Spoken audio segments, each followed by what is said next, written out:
another easel card. Apologies, you've seen this card before, but I'm just really liking this shape at the moment, and I wanted to use the Home to Eat Home stencils, mainly because they're new to me and I wanted to play with them. They came in the post the other day, so you know what it's like when you get new mail and you think, oh, I really must use them. So thankfully these are still in stock on Lisa's website, which means I can use them today.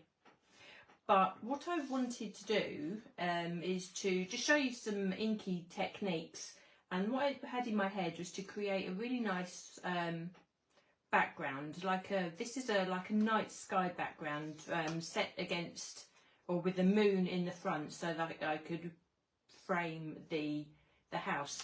My plan initially was just to make a straightforward square card and put this on the front, but when I actually started working on this, I thought, you know what, this is actually going to really lend itself to be one of these easel cards. So apologies if you've seen this before. If you haven't seen this before, then there is a video on this. I've done this on a previous live to show you how this shape card came together. But what I'll do today is concentrate on the background. You can see here, if I just flip this round, we have the moon effect in the background, which is really nice. So this is so easy to adapt, to be made flat and put on the front of the card. That would be how it would look if you were making a regular square card. There's some layers on the house here, and I shall add extra layers as we go along for the next card that I'm making. But I just wanted to show you how we create this background, and if you can see, I've made it into like a starry night really. I wanted to use a really dark ink, so for this ink I've used the Galaxy Dream Shimmer. Now the light might not be working in my favour, but if I bring this closer to the camera, hopefully if I can turn that enough, you might be able to see that this is one of the interference inks.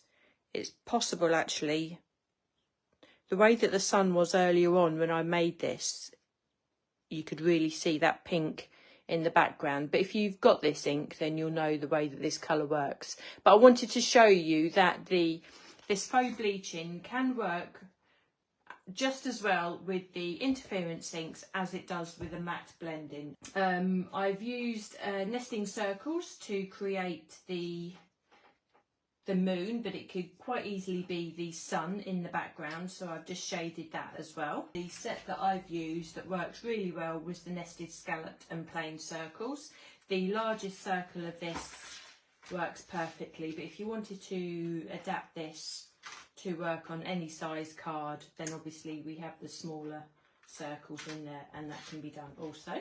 I've used the embossing folder on the base here just to mirror image the images that I've got 3D'd up here, and I've managed to find a sentiment, the heart sentiment, in a set that we haven't featured for ages, but it's still on the website. It's this one. It's the Hearts of Happiness, and it's a set of stamps that we can stamp the sentiments out from. It's one single stamp, so you stamp out all 16 sentiments, and we have one single die which then cuts all of those sentiments out. See, that's the one die. I'll show you that a little bit later. But that I thought was just fitted really nicely in the heart of the house, just to act as the stopper for the easel card. See, like so. So you'll need a messy mat for this, or a mat that you're happy to do your ink blending on. This is one of Lisa's messy mats. I've just cut it down to size, or to say, cut it in half actually. So to create this background initially, if you can see here that I've actually sort of created the moon. Say it can equally be the sun, but I wanted it to be sort of quite dark and brooding for this one. I cut myself a piece of Lisa's super smooth card. So this would actually be 14 by 14 centimetres, so this fits on my card blank really nicely. As I've mentioned before, I've used a set of nesting circles, And just from another piece of cardstock, it doesn't have to be Lisa's cardstock actually, and I would possibly suggest not wasting a piece of really nice card on it. So if you just have another piece of cardstock, or even copy paper would work for this, or if you have the masking sheets, it might be a nice idea to use them. I've just die cut myself with the largest stitched circle, a piece of cardstock, and this is going to act as a mask. Now I chose this size because it gave me a really nice size on my 14 by 14 piece of cardstock here. I've cut the bottom off because I didn't want it to be central, and to do that, well, the reason why I've done that is because when I was just thinking about the composition of the card, I was going to bring in the die for the Home to Eat Home. I wanted this die to sit flush against the bottom. That way I wanted to concentrate on it being the sky. If you wanted to move this die up a little bit, then if you wanted to perhaps create some grass at the bottom, that might be another way of doing it. But I sat this at the bottom so we can just concentrate on this being the sky. So when I put the circle over the top there, it gave me a good amount of the circle that would be visible. So that's why the bottom of this die cut is being cut off. So if that makes sense. I always plan out my cards this way around. Obviously, if this circle was any smaller, sitting it behind the house like this, you wouldn't see it. So this is going to act as a mask. So I want to just attach this to my piece of cardstock. And I'm just going to use a bit of washi tape just to hold that in place. And just tuck that on underneath so that isn't going anywhere. I might actually go with the charcoal gold, to be honest, and then I might just add an element of the blue as well.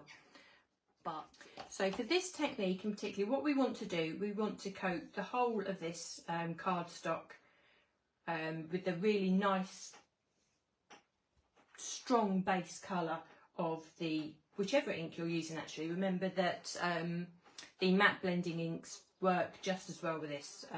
So I'm going to get a lot of ink onto my sponge, and I always find stroking the sponge across the top as opposed to dabbing works for me in particular. I'm going to start off on the mask first. I'm just going to work around in circles and just move onto my cardstock. So I really want quite a dark, well, the darkest blend that you can manage. So I'm going to work around in circles and from the mask onto my cardstock, and you can see that that colour starts to build up. Now the mask here has some of the Galaxy Dream on there, but because that ink was dried, because I've prepped this a good while ago now, that isn't transferring. But if it was to transfer, I don't think that would actually matter too much at all. Now, unusually for me, I am using quite a lot of ink. You don't usually see me use this much ink, so you can see there how we can start building that up. Now, the more that you work, the ink into the paper, then obviously the smoother your blend is going to be. But because we want to create a sky effect in the background, I don't actually think you need a super smooth blend. So if there are slight patches in it, initially when you're blending like this, I don't think that matters too much at all. Because actually as the ink dries also, it does even out an awful lot more. And when we spray the water on it in a minute to get the flow bleaching technique, it's going to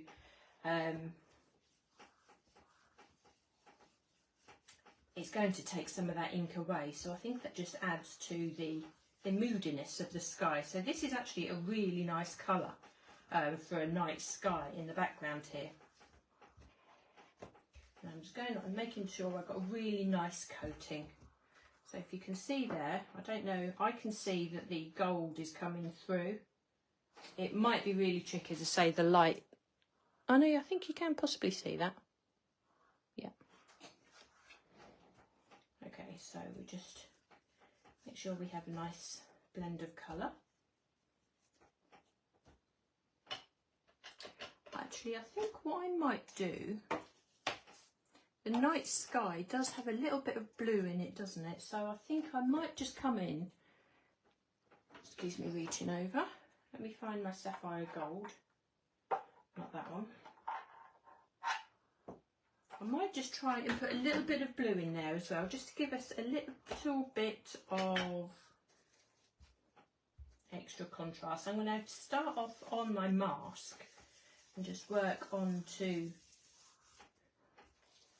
my cardstock, and I'm just going to do that just slightly around where my mask would be. It's only going to be a slight hue, I really don't want it to be too blue at all, but just add a little bit of interest, I suppose. And say, with inks it's really nice just to play, and that's pretty much just what I'm doing at the moment for you, to be honest. This is how you sort of come across the blend, and just come, you know, this is how you just come across the blends that work for you, and then you'll find the ones that are your favourites, and you'll find that you'll stick with them for a little bit. Okay, so we've got that blend, so if I take that away, we have a really nice blend in the background there. Now I'm going to take that mask away. And what we really want to do is just take the whiteness off of this moon shape now. It depends how you want to do this. If you could, of course, just covered the whole of your sheet of cardstock in ink, and if that was the look that you wanted to go for, then that would work out really well. I quite like the idea of having this like moon shape in the back, and this would work if you perhaps use blue, and then this would be the sun in the foreground. But what I'm doing now, I'm just going to continue blending ink into this area that I've masked, just to take the whiteness off. I'm not going to go as intense this time round. So I'm just picking up the charcoal ink. The majority of the colour is going to be along the base here, and I'm just going to work up gently and just take off the whiteness from the moon. Now this does take a little bit of time, so a little bit of patience, but it doesn't take too long at all. It's but you can start seeing that now. Okay, so I can continue blending and just bringing up just really lightly the ink up into this white area, just to take the whiteness off of it. And if I just move this here, this is the look that I'm going for. So you can spend a little bit of time just blending that. Oh dear me, you can see the state of my fingers. If you find that you're getting yourself in a bit of a mess, what you can do, you can just take yourself a piece of extra copy paper. I'm just thinking, I'm just using that, and you can actually use that as a mask, and that way you can just prevent your fingers getting so messy, and therefore you won't get so many fingerprints all over the place. Just be careful not to bring your ink up to the edge of this piece here, because otherwise you'll end up with a line that you won't be able to blend out, that's all. Okay. So what I'm doing now, I'm just using the residual ink that's coming off the sponge just to work into this area up here. I don't want too much more ink, because I'll end up with lines and the circles from the sponge that I won't be able to blend out. But what this is doing, and whether hopefully this can be captured on the camera, is that whiteness of the moon is gradually being worked worked out. Who's that? Beverly. Oh, Beverly, you like the messy crafting. I do to a point. This is about as messy as I'm willing to get, I think. And even then, I'm going to have to, I'm afraid, just give my fingers a quick wipe. Actually, because I know that I will get fingerprints elsewhere, because I want to work into onto a white cardstock. So let's just give my fingers a quick wipe. So there we are. We have the background created. Now you can continue working on this for as much as you want. So this really is quite a personal thing to you. And to say, it's another one of those techniques. If you have the time, or when you have the time to do this, you can actually really go to town and make it look the way that you want it to look. So I'm just going to give that a quick wipe. What we have now, we have a really nice background, which I think in itself is really nice, because considering we've used the interference inks, we have that, and we have used two colours. There's an awful lot of life going on there anyway, because you can see the mica coming through. There's one part that the paper sort of creased a little bit, but I don't mind that too much. It's given that a little bit of character as well. But to create like the starry sky, what you will need is either a spray bottle of water, a mister. You can use a paintbrush, and I know that Natalia has just put a card on I think it was yesterday, in the group, and she's created a background like this also, and I'm pretty sure she used a paintbrush because the water droplets are a little bit bigger. Spray a little bit of water on the side. You can pick up a paintbrush. I have a paintbrush to hand. Of course I've got Lisa's brushes there, I wasn't quite sure. So you can take yourself a paintbrush, not too much water, and then you can just tap that against something. I found was the easiest thing, onto your cardstock. So that's one way you can add the water splash, and you can see here that you're getting that faux bleached effect. You can use your spray bottle. Now I'm using Lisa's super smooth cardstock, so what I would say is that this would work okay so long as you don't oversaturate the card. This card isn't designed to be overloaded with water, but just a little sprinkling, just like so, it does actually work. And hopefully, did you see that? Yes, you can. You can see that I just gave that a little sprinkle there, or a little spray there with water, and the droplets now are just reacting with that water, reacting with the ink and creating that speckled look in the background there.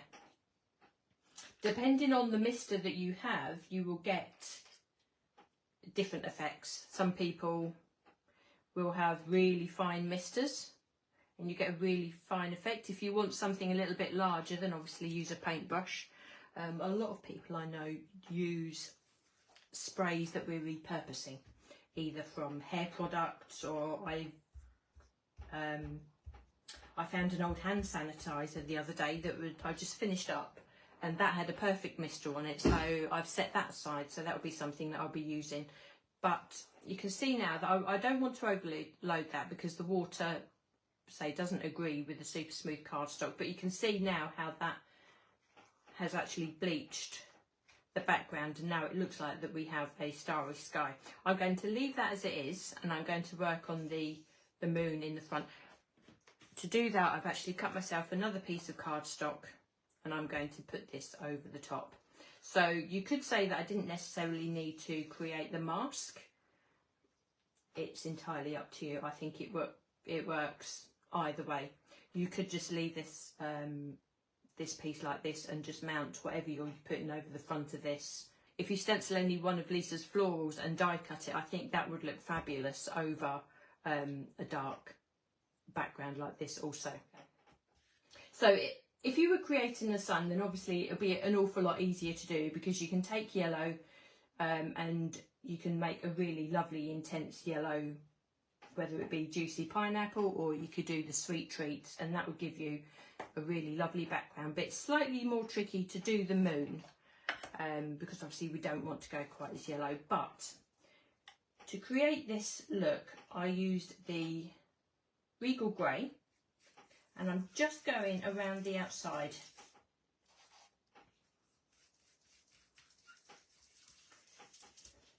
And by doing that, giving the die cut circle here a halo of grey, it will make the centre of this look a brighter white. So if I just go round and round and just give this a really nice even blend of grey. This is where you want to have clean fingers really, you don't want to be having really messy fingerprints going in the centre of this. And then we can work into the centre a little bit more just with the paleness. Again, I appreciate you possibly not coming out very well on the camera because it is so pale. So I will come in with some of these sweet treats as well, actually. Sweet treat, which I need my other sponge for. Now I want a little bit of yellow. I don't want to overload this with the yellow, so I'm going to load up my sponge with ink. I'm going to blot a lot of that off onto my messy mat there and just work around the outside, but I'm just going ever so gently. I'm hardly putting any pressure on that blending sponge at all, and I'm just working through or working around on the inside of the stitch detail there. But that's just enough to give just a real very pale hue. What I will do with my sponge for the Regal grey, I'm just going to go around and just re-blend that in with whatever grey ink I have left on the sponge. Just tone down the little bit of yellow that I did put on there, and I'm only just working on the inside of the stitch detail there.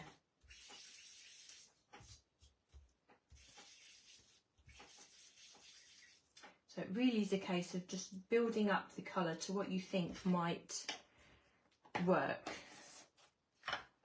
So I'm going to come in perhaps with a little bit more of the grey just around the outside, just to tone down the yellow just on the outside of the stitch detail, which is ready to be added to the background there. And I think actually using the grey, it really blends nicely with the charcoal gold that's on the background. So I've already got my card blank prepared. As I say, I made this card a couple of weeks ago, so I can link that video to the tutorial to the end of this video when I put this onto YouTube. So I'm just going to add this to the card blank.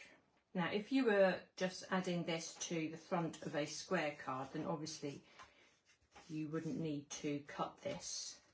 But to make the easel card, I'm going to trim this down. And in my other video I did explain the reason why I don't cut this first. I always find it to be a lot more accurate if I trim as I go. I think that comes through my confidence in using my trimmer, and you will have your own confidence using your own equipment as well, so whichever technique suits you best. So we can add that on there. So now we have the background, which is the nice moon in the back. I think that just works really well on this shape card. And we have our circle, which will sit on the background here. Now, actually, before I added that, I should have trimmed that down. Now, what I want to do is just trim this circle down, the pencil marks there. So now we can either add this flat to this layer, or we can use 3D foam. I quite like the idea of this being quite a dimensional card actually. It's not often I make something quite as 3D as I would as this. Now, because I'm making the easel card, I only want to attach the moon here to the top of the easel, like so. So there you have the basis of our card stock there. So now we're ready to stencil our little house. So the Home Sweet Home comes with 11 stencils. And I've cut myself a piece of cardstock to fit, and I shall be using one colour actually from the new release. So this is the Dolphin Grey, and it's a really lovely colour to use. It has a real brown hue to it actually, particularly the way that I'm using it today. So I'm going to stencil the house as we go.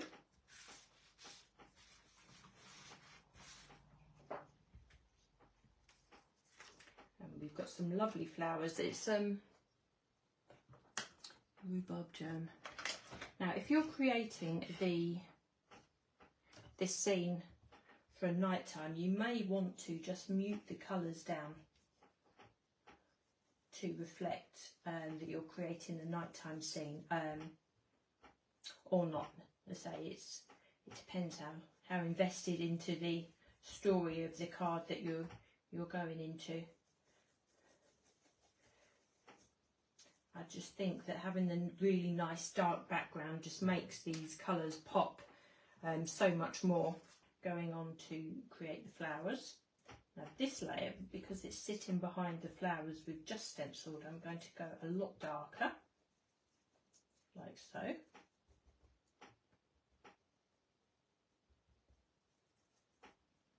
Okay, so that's stencil 3. Now this particular layer, let's bring in the stencil packet just for reference. Where are we going? Let's put that there.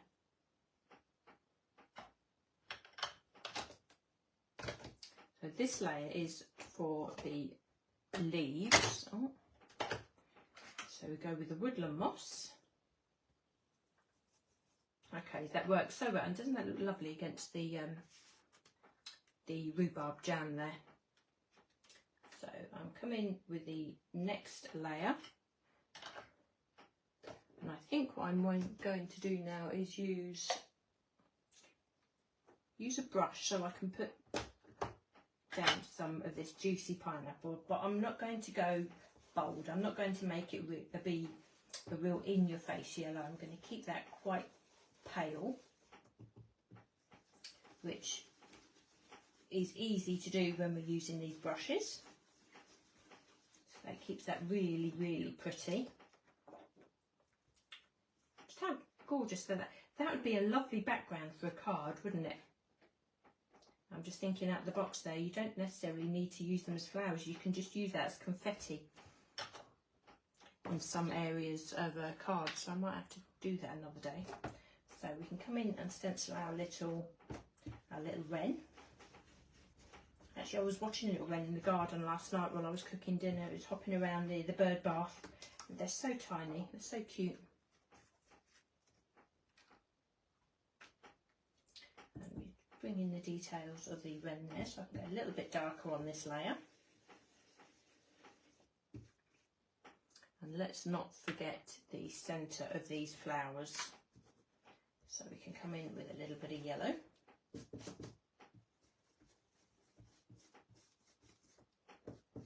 Now, because we're going into the centre of flowers that I've already stenciled, we want that to be a little bit heavier. There we are. So that works really nicely. So we come in with the roof of our house. Again, I'm just going very basic with the colours here. Just keeping it all very tonal. So I'm using the Dolphin Grey again for the roof, but just going on a lot darker, so that really gives us the same tone as the rest of the house.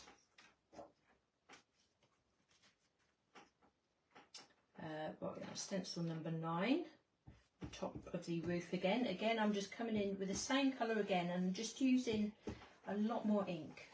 It really does mean that you can layer those colours really well. And also the base of the house too. Okay, again, I'm just carry on using the brown, what would say, it's not brown actually, it's Dolphin Grey, isn't it? But it works so well for a lot of this design, to be honest. I think also it's a really nice neutral colour that makes the colour of the flowers really pop as well.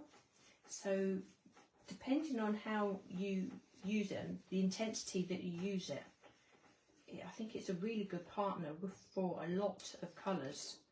Just look how well that comes together. Now the last and not least, we have the last stencil. I'm just very gently using the rest of the ink that's on my brush. I didn't pick up any more ink. And I'm just going to come in with this brush here, which has got a slight little bit of anthracite on it. This is a brush that I keep just for the anthracite ink. And I use that to put the eye in of our little bird, and just a tiny bit of shadow that goes into his little front door there, his little heart door. So I'll just add a tiny little bit of shading. So that's our lovely little stencil that's come together. Bear with me while I die cut this for you, lining him up so I can emboss him. Let's move this out of the way. Okay, so we have this lovely image which is so pretty. I don't know why it's taken me so long to get this out. It's gorgeous.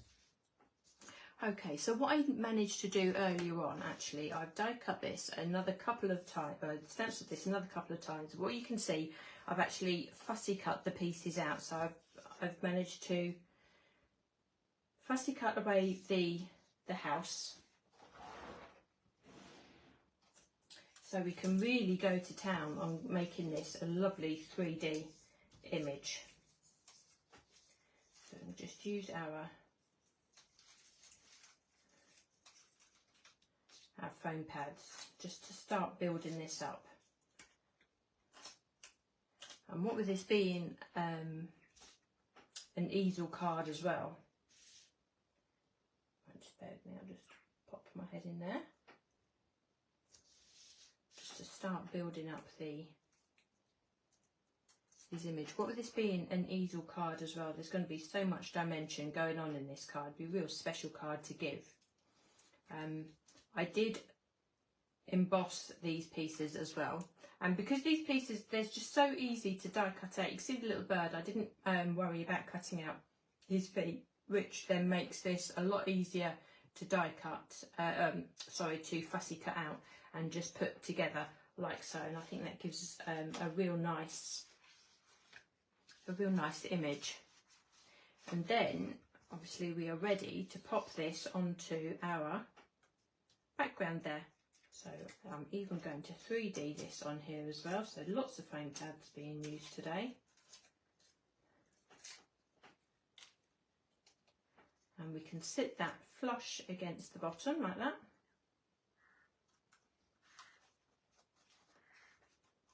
So we have a really lovely image. I've already embossed the base of the card. Now I did say that we can stamp ourselves a sentiment and add that to the little heart in the front of the house there. And to create that, I've used the Hearts of Happiness set. I've already stamped and die cut them. So you can use your stamping platform for this. We have